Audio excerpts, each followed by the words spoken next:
Bonsoir à tout le monde. Bonsoir Émilie. Donc Bonsoir j'ai Hélène. juste introduit le fait que j'étais très heureuse de te recevoir dans ce live parce que tu venais de publier un livre qui s'appelait Gestion de classe, mode d'emploi.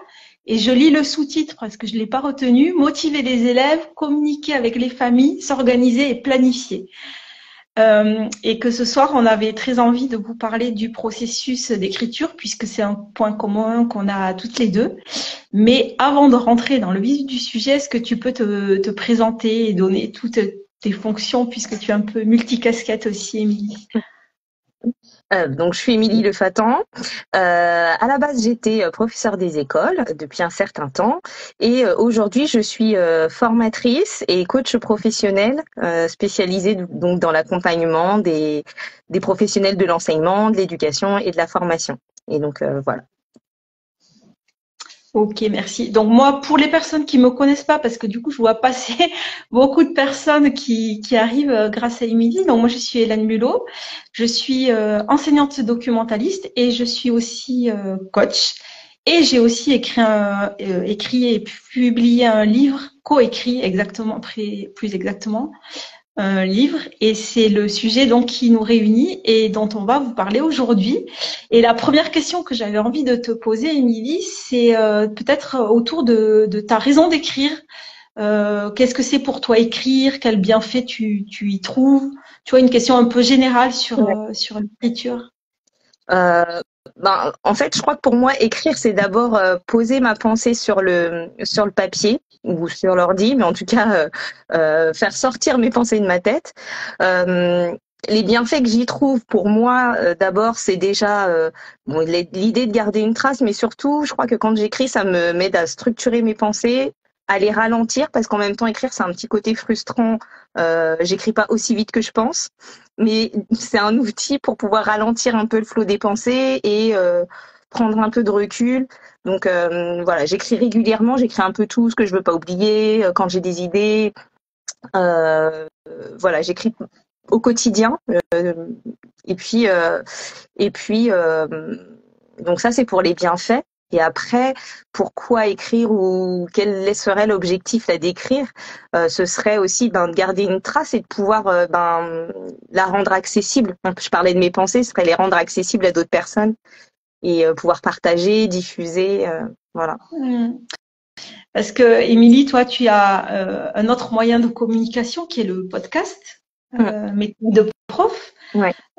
Donc peut-être est-ce que tu vois des complémentarités entre ces deux moyens ou qu'est-ce que t'a apporté l'écriture en plus de ce support de communication qui est toujours puisque tu as toujours le podcast qui est le podcast. En fait, c'est marrant parce qu'au départ, les épisodes de podcast, je les écrivais pas du tout. Je saurais pas dire jusqu'à quel numéro d'épisode j'écrivais rien. Je fonctionnais juste avec éventuellement une carte mentale. Il y a même des épisodes que j'ai fait un peu comme ça. Je parlais et puis j'enregistrais. Et je me suis mis au bout d'un moment à les écrire. Et je me suis rendu compte que finalement, même si je peux réécouter les podcasts que j'avais pas écrits, il me manque quand même une trace, un moyen de regarder très rapidement sans avoir besoin de les réécouter le contenu qu'il y avait. Même s'ils sont enregistrés, j'ai quand même cette impression, quand on dit les écrits restent et les paroles s'envolent, j'ai quand même l'impression, même s'il y a une trace de ce que j'ai enregistré, qu'elle est moins, pour moi en tout cas, elle est parfois moins accessible quand elle est qu'en audio et que j'ai pas de support écrit, pas de trace de ce que j'avais enregistré. Oui, c'est vrai que l'écrit, on peut y jeter un petit coup d'œil, même rapidement, pour Mm. retrouver un mot précis, un extrait. L'audio, l'audio ou la vidéo, ça m'a encore arrivé la semaine dernière. Quand on recherche un extrait, on est obligé. Enfin, Ouais, je trouve que c'est beaucoup plus chronophage. Je suis assez, exactement. je Tu suis vois, assez d'accord. ça me fait penser que j'écoute aussi des audiolivres et j'apprécie autant que les podcasts. Mais par contre, c'est effectivement difficile. Parfois, il me faut que je réécoute une deuxième fois l'audiolivre en vitesse maximale pour pouvoir reprendre des notes ou noter où est-ce que j'ai entendu tel truc. Alors que quand je lis un livre, je repère assez vite. Quand je cherche quelque chose, je me souviens à peu près. Ah, je me souviens que ça, je l'ai lu en haut à gauche sur une page. Donc, j'ai un repérage visuel différent quand je suis dans un livre. Donc, ce que tu nous dis, c'est que finalement, du podcast au livre, il y a eu qu'un pas, puisque pour faire tes podcasts, en tout cas sur les derniers épisodes, tu écris en fait. Et puis, c'est aussi une activité que tu as régulièrement, ça veut dire au quotidien, tu écris. Est-ce que tu as une Alors, routine d'écriture, tu vois, alors au quotidien? Comment ça se passe ouais, pour toi? j'écris tout le temps, j'écris quotidien. Voilà, sous mes yeux, j'ai mes notes de mes Mm. ce que j'écris, ce que je fais, ce que je dois faire, mes listes, etc. Ce que je veux oublier, ce que je veux pas oublier. Voilà, j'écris tout le temps. Et alors, en termes de routine, j'écris pas quotidiennement, mais par contre, j'en ressens le besoin régulièrement de soit pour poser mes pensées, parfois aussi quand ça va pas trop, quand j'ai besoin de clarifier, quand je suis en mode petit hamster dans ma tête et que je commence à ruminer, bon ben du coup souvent j'ai le réflexe d'aller écrire euh, pour pouvoir prendre un peu de distance avec mes pensées quoi. Donc si je devais avoir une routine d'écriture, ce serait plutôt celle-là. Ouais, c'est quelque chose que je partage aussi quand les pensées fourmillent dans la Mm. tête. Le fait de les poser, elles arrêtent de tourner dans la tête parce qu'on sait qu'on les a mises au chaud quelque part et qu'on pourra y revenir à tout moment. Donc la routine d'écriture, je suis comme toi, j'ai pas forcément une routine quotidienne, un temps dédié à l'écriture. Par contre, dès que je sens que j'ai des idées qui ont besoin d'être déposées, voilà, je vais attraper mon cahier et déposer. Ah bah ça c'est clair que du coup elles sont posées. Parfois j'ai du mal à y revenir, mais je fais comme toi. Je pose les trucs et ça sort en fait.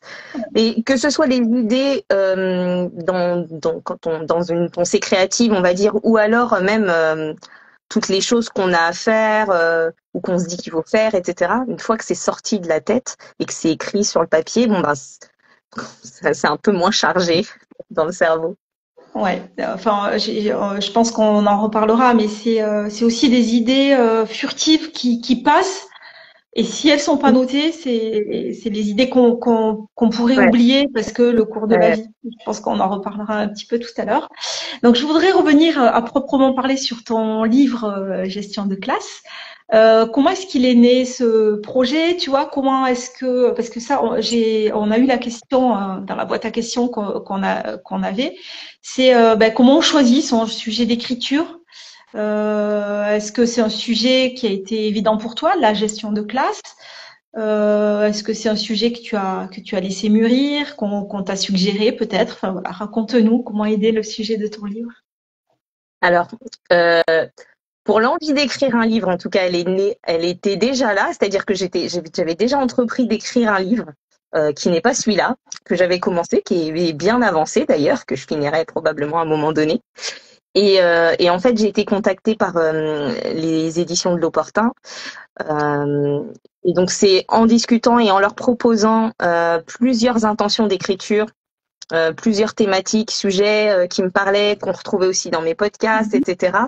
Euh, que l'éditeur en fait a concaténé toutes mes idées et m'a proposé de les mettre derrière l'étiquette gestion de classe. Et donc cette idée, en fait, le titre et l'idée globale de gestion de classe, elle m'a été suggérée, proposée. Et en fait, euh, ça n'avait pas été une évidence tout de suite. C'est quand je me suis posée sur le plan, ce que ça pouvait être, qu'est-ce que moi j'y mettais derrière, comment ça me parlait, comment ça résonnait avec différents sujets, que là je me suis dit mais oui, et plus j'écrivais, plus je me rendais compte de tous les liens, de tout ce qui pouvait aller derrière, euh, et donc l'idée elle est née comme ça. En fait, elle m'a été suggérée et il se trouve que en fait le regard extérieur de l'éditeur a réussi à m'aider à structurer un peu toutes les idées qui étaient un peu mélangées sur mon papier. Je pourrais écrire sur ça, et puis je pourrais écrire sur ça, et puis je pourrais écrire sur ça, sur ça, sur ça. Et en fait, je pense qu'ils se sont dit, en fait, ça et ça va ensemble au final. Et voilà comment c'est né. Hmm. Donc, je fais une petite parenthèse. Si vous avez des questions en cours de route, on se fera un plaisir aussi d'y répondre dans ce live. Euh, ce que j'entends dans ce que tu viens de dire, c'est le rôle un peu central aussi de l'éditeur. C'est vrai que les gens, souvent j'ai la question, mais comment t'as eu le sujet du livre? Ben en fait, souvent c'est si on passe par un éditeur, souvent l'éditeur a lui aussi un sujet, enfin une thématique qu'il nous propose en fait, ou alors il nous repère parce que autour d'une thématique il nous la propose, ou alors à travers ce qu'on lui propose, il voit tout de suite aussi quels sont les fils à tirer. Donc c'est l'avantage de passer par un éditeur. Il y a Ouais. peut-être aussi des inconvénients. Sans doute qu'on n'en parlera pas parce que c'est pas le sujet du live, puisqu'on est toutes les deux passées par un éditeur, mais en tout cas, ça, c'est un premier avantage de passer par un éditeur. C'est qu'à tous les moments du processus d'écriture, il est présent, y compris dans le choix du sujet pour affiner et pas se tromper de cible. Ouais. Et puis c'est aussi, ben là, en l'occurrence, dans cette situation-là, c'est le rôle de l'éditeur, mais je trouve que plus largement, c'est aussi l'intérêt d'avoir une tierce personne, un peu comme en coaching, qui te sort de ton nez dans le guidon, tu vois, qui te fait prendre un peu de recul et là, je trouve que c'est vraiment ça. C'est comme si j'avais le nez collé à mes sujets et en fait, l'éditeur, il m'a attrapé, il m'a dit, bah regarde un peu un peu plus haut. Finalement, tes sujets, c'est ça. Tu vois. Ouais. Alors, pour en revenir à toi et à ton organisation, là, la thématique que je voulais qu'on aborde, c'est un petit peu l'organisation. Voilà. Comment est-ce qu'on s'organise quand on veut écrire un livre? Est-ce que tu avais une planification? Est-ce que tu avais un calendrier, du temps dédié? Est-ce que tu as mis entre parenthèses tes autres activités pour écrire le livre? Comment ça s'est passé pour toi? J'ai envie de dire que pour ce premier livre, en fait, ma première idée là, c'était de te répondre que c'était un peu du freestyle. Et en réalité, ça l'était pas complètement. Mais c'est-à-dire que j'avais aucun repère. C'était sur combien de temps ça met pour écrire, combien de temps je peux écrire, être devant mon ordi et écrire. On m'avait demandé d'écrire environ 220 000 signes. Je me rendais pas du tout compte de ce que ça représentait.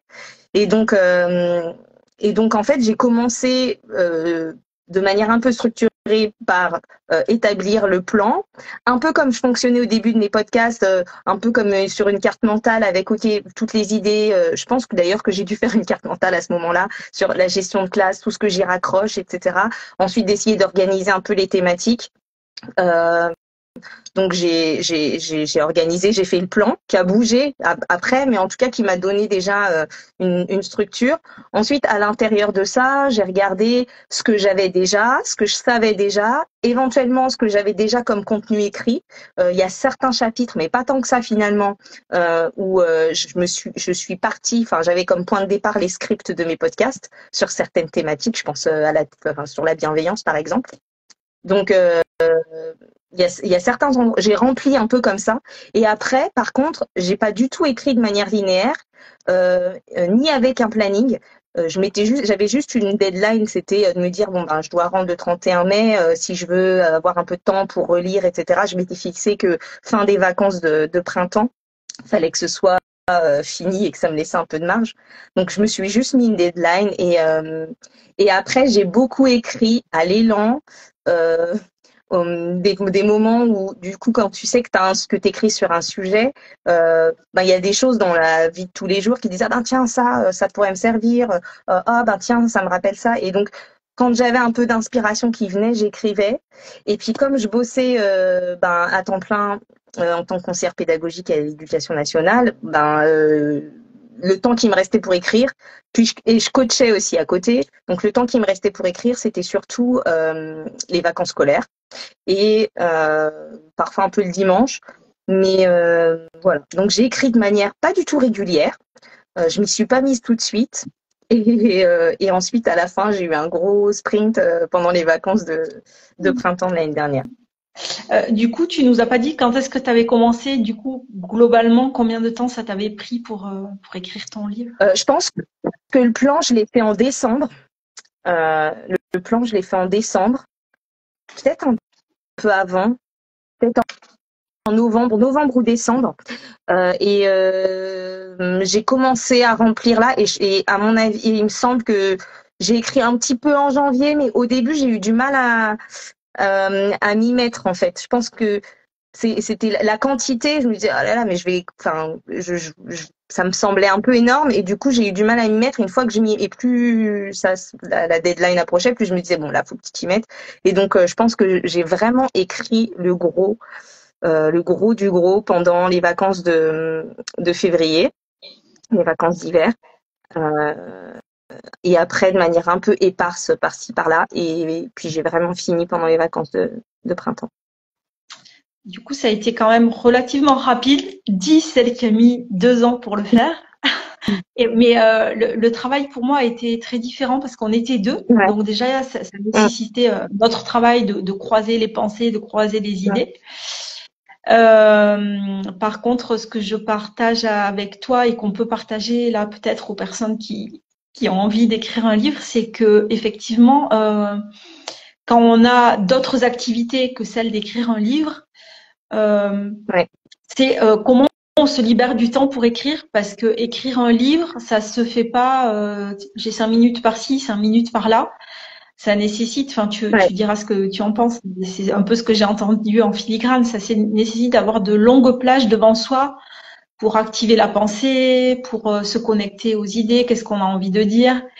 Et c'est pas juste un quart d'heure par-ci par-là. Et ça, c'était pour moi assez frustrant de pas avoir, de pas trouver suffisamment de plage de temps au quotidien, hormis les vacances scolaires. Et j'avais qu'un rêve, c'est d'aller m'enfermer dans un monastère pour avoir du temps pour lire. Ce que j'ai pas fait au final, mais c'était la pensée que j'avais de m'enfermer dans un monastère et ne venez plus me déranger pendant que j'écris. Et en même temps, moi, je suis pas sûre que j'aurais été capable parce que, en fait, il y a à la fois, ce qui m'a surpris d'ailleurs, je ne me connaissais pas cette capacité, mais à pouvoir écrire pendant 6 heures d'affilée. Et du coup, d'écrire et d'être vraiment focalisé là-dessus pendant 6 heures. Et en même temps, alors moi, il y a quelque chose qui m'a empêché à certains moments même de me remettre à écrire, c'est que en termes de posture et d'être 6 heures devant l'ordi et de taper, j'en avais mal au dos, mal aux mains, etc. Donc ça fait que de toute façon, j'aurais pas pu faire plus, ni plus dense. C'est-à-dire qu'après avoir écrit 6 heures par jour pendant plusieurs jours d'affilée, à un moment donné, je pouvais plus écrire. Donc, fallait que je m'arrête. Et peut-être qu'il aurait fallu que je répartisse mieux. Et en même temps, j'avais quand même aussi ces petits moments. Je profite, comme je fais au quotidien d'ailleurs pour le podcast et pour plein d'autres trucs. Ça m'est arrivé, il y a des bouts du livre que j'ai écrit entre Argenteuil et Saint-Lazare, donc 11 minutes de train, sur mon téléphone. Parce que à ce moment-là, j'avais la pensée, j'écrivais un petit bout et voilà. Ça m'est aussi arrivé d'écrire 2 fois la même chose, 2 fois le même chapitre parce que j'avais oublié que je l'avais déjà écrit. Mais j'ai vraiment alterné en fait ces petites phases de petits moments où je me disais que vaut mieux que j'ai un petit peu que rien du tout. Et donc du coup j'écrivais même des petits bouts. Puis après je voyais où je pouvais les mettre et voilà. Et puis il y a des moments où j'écrivais vraiment sur de longues plages horaires quoi. Ouais, c'est ça. Je pense qu'il y a 2 types et 2 phases d'écriture. C'est peut-être ce qu'on peut partager. C'est-à-dire des moments, des bribes. On l'a partagé au début aussi. Des bribes d'écriture, des choses assez faciles, assez techniques qui viennent tout de suite parce qu'on les maîtrise, on les connaît et effectivement ça peut se glisser à n'importe quel moment au quotidien. Et puis d'autres phases, en tout cas moi je l'ai vécu comme ça, qui nécessitaient plus de réflexion, plus de mise en lien, comment je le mets en lien avec le reste et d'aller plus dans l'introspection. Et c'est là que j'aurais eu besoin de plus de temps et ça qui pouvait pas se faire entre deux choses. Et les phases d'écriture, en fait, c'est pas forcément écriture. Il y a toujours un temps, voilà, d'introspection, de mise en lien, de relecture de ce qui a été fait avant, de relecture du plan, de nos cartes, de croiser les notes. Donc quand on écrit un livre, ce n'est pas uniquement des phases face à son ordinateur et où on écrit sans s'arrêter. Est-ce que tu as ressenti ça aussi, toi? Finalement, l'écriture prenait différentes formes, finalement. Après moi j'avoue que comme mes élèves d'ailleurs à l'époque, la partie relecture c'est pas ce qui me plaît le plus. C'est-à-dire que quand j'écris, je suis tellement en état de flow, c'est-à-dire que j'écris au kilomètre ce qui me vient et ce que j'ai envie d'écrire, sauf quand je m'arrête pour rechercher, faire des recherches, etc. Que j'ai relu, j'ai eu peu de relectures intermédiaires dans le livre. Sauf quand j'avais besoin de me souvenir de ce que j'avais mis, où c'était, parce que comme en plus j'écrivais pas de manière linéaire, et c'était me complexifier la tâche, hein, mais comme j'écrivais pas de manière linéaire, parfois je savais plus où j'avais dit quoi, quand, etc. Et donc je voulais faire des renvois, donc il fallait que je retourne et que je recherche ce que j'avais moi-même dit. Parfois je redécouvrais des choses que j'avais écrites. Euh, donc euh, donc voilà, peut-être que ça aurait été beaucoup plus structuré et structurant, je sais pas, euh, de faire davantage de relecture intermédiaire comme toi tu sembles avoir réussi à faire. Ouais, je sais pas si c'est une méthode entre guillemets qui serait meilleure que l'autre. Voilà, nous on était deux, donc inévitablement il y avait de la relecture à faire. Par contre, là où quand je parle de relecture intermédiaire, c'était aussi pour aller encore plus clarifier la pensée, encore plus faire émerger les liens entre les idées. Se mettre dans la peau du lecteur et se dire est-ce que là les liens sont suffisamment explicites pour comprendre ce que je veux vraiment dire, est-ce que c'est suffisamment illustré, est-ce qu'il y a assez d'exemples, voilà, c'était amener toutes ces nuances en fait dans l'écriture, dans le choix des mots, dans les tics de langage aussi, revisiter les tics de langage pour les identifier tout de suite. C'était tout le travail d'explicitation parce que voilà, parfois on est dans notre idée, comme tu as dit, dans notre bulle, et finalement en relisant de se dire mais là j'ai pas été assez explicite. Moi je suis dans, je partage mon expérience, je la connais, mais les gens qui vont me lire ne savent pas, n'ont pas le contexte. Donc c'était plus le souci, voilà, d'être lisible par le maximum de personnes et de traquer les blancs de pensée qui pouvaient se glisser dans l'écriture. Ouais. Ben, c'est vrai que en plus je pense que c'est aussi ce qui est riche quand tu écris à plusieurs, c'est peut-être ce regard justement, ce co-regard et qui fait que du coup tu vas encore un peu plus loin. Moi j'ai écrit toute seule donc j'ai pas eu ça et j'ai pas fait la démarche de me faire relire en cours d'écriture parce que aussi j'avais envie de me rester fidèle. Enfin, je sais pas comment t'expliquer, mais j'avais peur de trop m'adapter tout de suite. Du coup, j'ai préféré écrire en entier et faire relire après et avoir ce travail de relecture à la fin. Mais parce que j'étais toute seule aussi. Non, mais c'est intéressant aussi de se dire si je veux pas être parasitée par les pensées des autres, parce qu'inévitablement, dès qu'on fait relire, on va en parler tout à l'heure, il y a tous les avis qui viennent se mêler, et de se dire je trace ma route, je pose mes idées et je reviens dessus après. Ouais. C'est intéressant aussi, tu vois. Ouais. Ouais, parce que tu vois, bon, enfin, sur la relecture, par exemple, je pense que il y a certaines relectures qui m'auraient soit contrariée, soit fait douter pendant le fil de. Et du coup, j'ai pu faire mes choix et ensuite encaisser le feedback et me dire ok, bon, ben ça plaît pas forcément, mais je sais pourquoi je l'ai écrit comme ça, sur ce ton-là, de cette manière-là, etc. Parce que à un moment donné, j'étais toute seule et j'ai intentionnellement fait le choix d'aller dans cette direction-là et pas dans l'autre. Alors la question qui m'a amusée quand j'ai imaginé te la poser, parce que moi elle m'a fait sourire, c'est comment as-tu su que c'était fini? Ça y est, c'est le final, le livre est fini. Bah parce que j'en pouvais plus. J'étais à la fin de mon sprint. Bon, du coup, je m'étais mis une deadline et je m'étais dit, allez, tu la respectes. Et donc, j'avoue que vers la fin,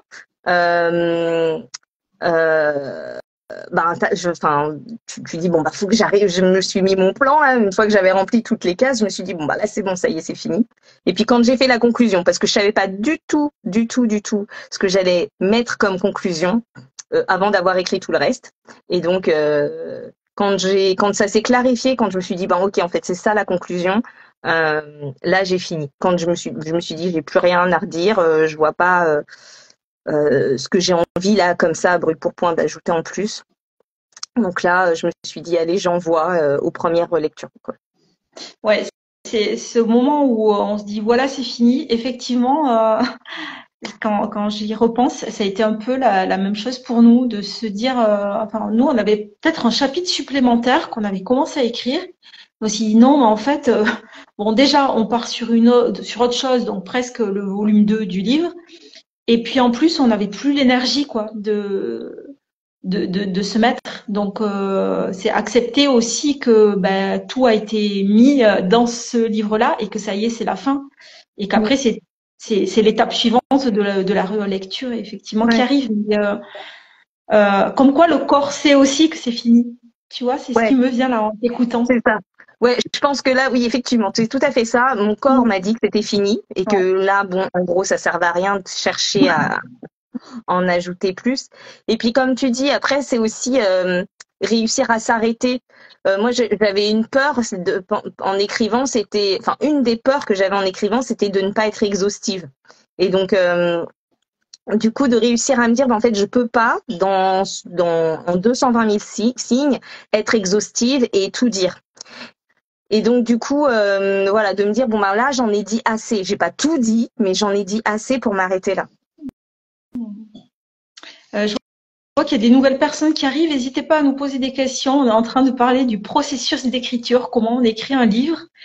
Et on va rentrer dans les questions qui concernent, puisque tu es en train de les évoquer, tu vois, les plus gros challenges. Voilà, est-ce que tu as eu des périodes de doute, le fameux syndrome de la page blanche ou le syndrome de l'imposteur, manquer de temps? Ça a été quoi tes challenges pour toi pendant tes Bon, je 6 pense mois que j'ai d'écriture? un peu tout traversé, le doute, l'imposteur. Bon, déjà, il y avait cette idée de est-ce que je vais être capable d'écrire autant? Parce que je voyais pas ce que ça représentait 220 000 signes. Donc, au début, il y avait est-ce que je vais être capable de développer suffisamment ma pensée? Parce que je sais que quand j'étais au collège et que je faisais des rédactions, ben souvent c'était trop concis et ça manquait de détails. Donc je me suis dit, est-ce que je vais réussir à développer suffisamment ma pensée pour dire tout ce que j'ai à dire en 220 000 signes. En plus, moi, je fais souvent l'exercice inverse. C'est-à-dire que quand j'écris un podcast, j'essaye d'en dire le plus possible, mais en tenant, dans le moins de temps possible, quoi. Donc, Ouais. il y avait ça. Et une fois que j'ai atteint les 220 000 signes, parce qu'en réalité, je les ai dépassés, et ben, j'avais la pression inverse de me dire, oh là là, faut que je réussisse à dire tout le reste sans aller trop loin, parce que là, j'ai déjà dépassé ce qu'on m'avait demandé. Donc, voilà. Après, bon, bah, il y avait la question du délai, donc de l'exhaustivité, et puis le challenge de l'exactitude ou de la précision. J'avais très peur de dire des choses qui sont intuitivement vraies pour moi, mais pas forcément vérifiées ou vérifiables ou valables pour tout le monde. Et comme ça, c'est un peu une de mes lignes directrices dans mon podcast aussi, c'est-à-dire que je veux ouvrir le champ des possibles, faire réfléchir, mais surtout ne pas tomber dans l'injonction ou dans le message unique, c'est comme ça et pas autrement. Donc, j'étais très vigilante à ça et je pesais pas chacun de mes mots, mais à chaque fois que je disais quelque chose, je me questionnais, est-ce que je peux aller un peu plus loin ou est-ce que là, je suis pas déjà en train d'empiéter sur la liberté de chacun. Donc vraiment d'éviter les injonctions, d'être la plus exacte possible, et puis cette question d'exhaustivité, quoi, qui était vraiment voilà, qui est présent pendant tout le processus d'écriture. Oui, parce qu'on n'en a pas parlé, mais écrire un livre, ça nécessite aussi de faire des recherches Oui, pour étayer sa pensée, pour vérifier pédagogiquement, effectivement, qu'on raconte pas de bêtises ou qu'on n'est pas sous le prisme de notre unique expérience. ouais. Et le processus d'écriture, c'est aussi ça, c'est avoir des temps pour faire ses recherches, ses lectures complémentaires. Enfin, je sais pas comment tu l'as vécu, toi, mais Ouais. il y a tout ça aussi, effectivement. Ouais. Ouais, bah, il y a le fait et en même temps, faut aller chercher, mais des fois, le fait d'aller chercher, ça coupe aussi ton processus de pensée. C'est trouver la juste alternance entre bon bah j'écris, après je vais vérifier ou je vais vérifier avant d'écrire. Bon puis ça dépendait des chapitres, hein. Il y a des choses avec lesquelles ça venait plus facilement parce que j'étais quand même plutôt à l'aise et j'avais déjà fait des recherches avant pour le podcast par exemple. Et puis d'autres que j'ai dû chercher ben là pour l'écriture du livre. Et après, il y a la pensée qui se construit en écrivant aussi. C'est-à-dire que le fait de verbaliser certaines choses donne envie d'aller plus loin pour certains chapitres. Enfin, en tout cas, nous, on était sur un sujet un peu émergent. Et du coup, on a connu ça. Ben, c'est pour ça qu'on a pris le temps et qu'on a pris 2 ans, parce qu'on était sur un sujet, on partait de notre pratique, de notre expérience, mais en même temps, c'était un sujet émergent dans l'éducation, donc qui se construisait au fur et à mesure qu'on écrivait. Donc, il y avait ce paradoxe de se dire, on arrête de se nourrir à un moment donné, on arrête voilà de se remplir la tête et on pose ce qu'on a, ce qu'on est, ce qu'on partage et ce qu'on vit. Alors, la question que je voulais te poser, c'était par rapport aux périodes de ralentissement. Alors peut-être qu'en 6 mois, tu en as pas connu tant que ça, mais si tu en as connu, tu vois, des phases de plus de découragement, peut-être de manque d'inspiration. Donc voilà, est-ce que tu en as connu déjà ou pas? Et puis si tu en as connu, comment tu as fait pour peut-être en sortir et te remettre dans ce flot d'écriture? Alors oui, j'ai connu des périodes de ralentissement, mais elles ont été dues, alors souvent à un manque de temps, parce que je faisais quand même beaucoup de choses en même temps, et donc parfois les engagements professionnels priment, donc du coup c'était surtout ça, et c'est pour ça que j'ai beaucoup plus écrit aussi pendant les vacances scolaires que pendant la période scolaire, parce que quand tu as fini ta journée de travail, c'est aussi parfois difficile de s'y remettre à 21h, même si ça m'est déjà arrivé, mais bon, voilà. Après, j'ai eu des périodes de... Ce qui est difficile, c'est quand on s'arrête pendant un certain temps, que ce soit voulu ou pas, page blanche, le syndrome de la page blanche ou pas, c'est de se remettre en fait dans ce qu'on a écrit, de savoir où je reprends, même de retrouver le dernier truc qu'on a écrit. Enfin, vu que j'écrivais pas dans l'ordre de façon linéaire, et ce que je disais tout à l'heure, moi, il y a eu un moment donné où j'ai écrit 2 fois la même partie, alors que je l'avais déjà écrite en fait, et je m'en souvenais pas. Et sauf que la deuxième fois que je l'ai écrite, je la voyais pas au même endroit que la première. Je saurais plus te dire ce que c'était, mais ça pouvait potentiellement aller dans deux parties différentes. Et en fait, j'ai écrit à 2 endroits différents. Et ce qui est rigolo, c'est que j'ai quasiment écrit la même chose. Ouais. Mais donc, donc ce qui était difficile, c'est de s'y remettre. Et c'est pour ça que je me dis que si c'était à refaire, je planifierais davantage des plages horaires pour le faire, pour garder une certaine régularité et aussi ma propre mémoire de travail en fait. Bon, si c'était à refaire, a priori, tu es en train d'écrire le deuxième. C'est un peu ce que tu nous as dit en commençant ce live. Oui, l'autre, il faut que je... C'est marrant parce que comme j'ai commencé à l'écrire il y a maintenant plus d'1 an et demi, je pense presque 2 ans, là, va falloir que je reprenne vraiment ce que j'avais écrit il y a 2 ans, ce que j'aime pas trop faire, la relecture, pour pouvoir voir si je suis toujours d'accord avec la moi d'il y a 2 ans déjà, et puis compléter ou pas, hein, parce que des fois j'oublie. Ça me fait ça souvent pour les podcasts. Je me dis je vais refaire un épisode et puis en fait quand je réécoute ce que j'avais déjà dit, je me dis en fait j'avais dit plus que ce que j'avais l'intention de dire. Donc voilà. Mais je vais quand même planifier. De toute façon, là, ma vie professionnelle d'aujourd'hui fait que il faut que je me cadre et que je planifie.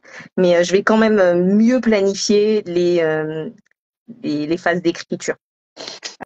Alors pour finir sur le processus du livre, et ensuite je reviendrai sur quelque chose que tu as dit, mais donc la dernière étape quand on publie un livre, c'est celui de la communication. Comment est-ce que de communiquer autour du livre qui vient de paraître? Qu'est-ce que tu peux nous partager, toi, par rapport à cette étape-là, dans laquelle tu es en plein, du coup? Moi, c'est pas évident de communiquer.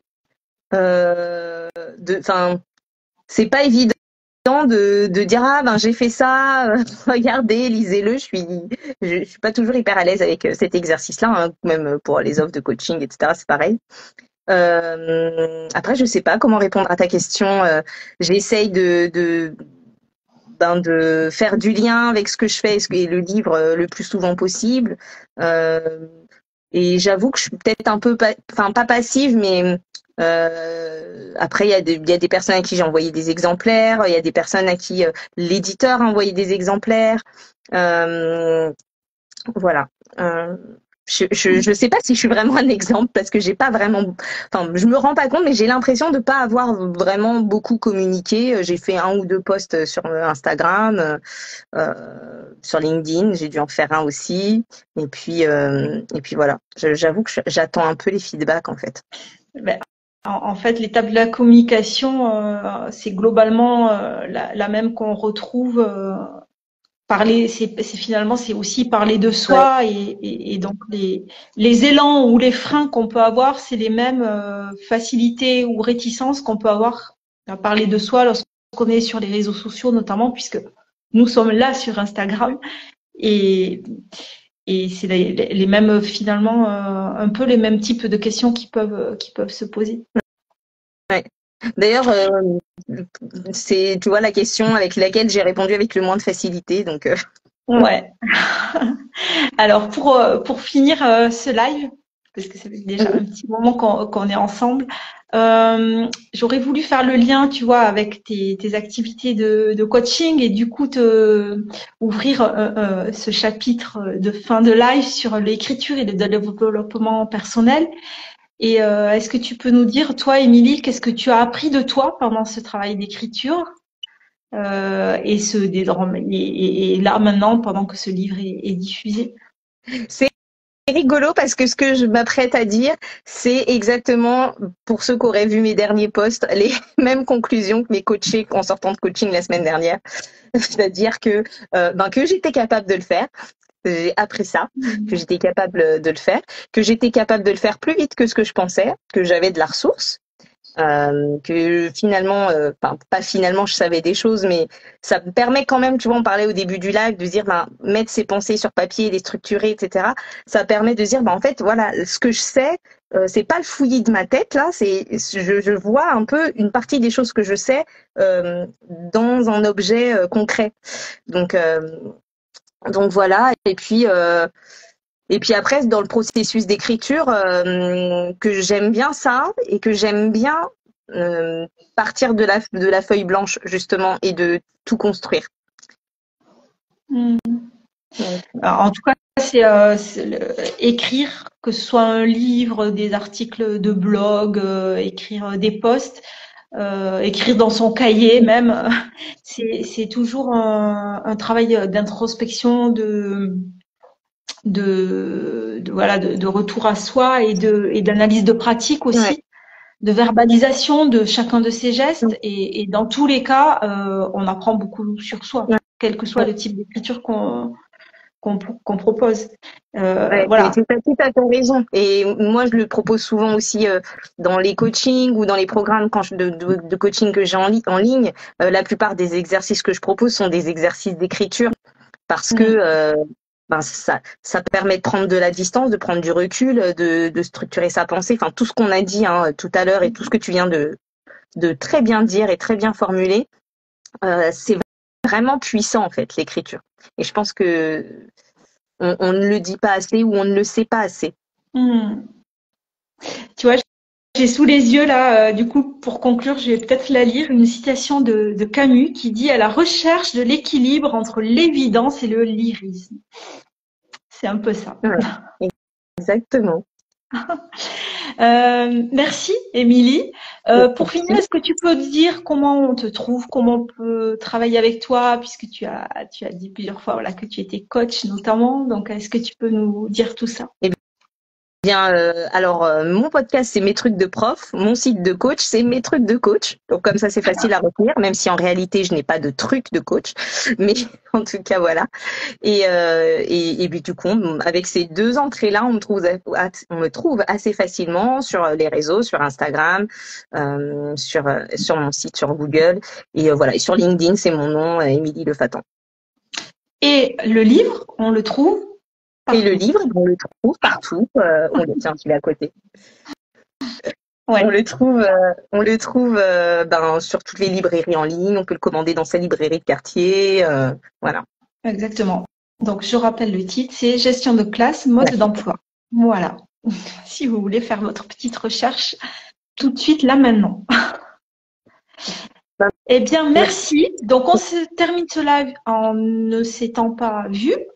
Pour ceux qui étaient Oui, là au début, exactement. il y a un Et gros bug. Donc, voilà. Merci à tous ceux et celles qui sont passés, à tous ceux et celles qui nous avaient posé des questions dans la boîte à questions. J'espère que on avait eu quelques questions. Donc, normalement, je les ai prises en compte. Merci attends, à toi, Émilie. avant de Oui, partir, je voudrais quand même parler de ce livre-là, hein, parce que tu t'allais partir sans en parler, qui est de celui que tu as écrit. oui, que je ne vois pas puisque je ne te vois pas. Excuse-moi, je suis là. Bah, tout le monde l'a lu, en tout cas. C'était le tien, Merci. à l'école du partage. Merci. Merci beaucoup, Émilie, et à très bientôt. Merci à toi pour l'invitation et à bientôt. Au revoir. Au revoir.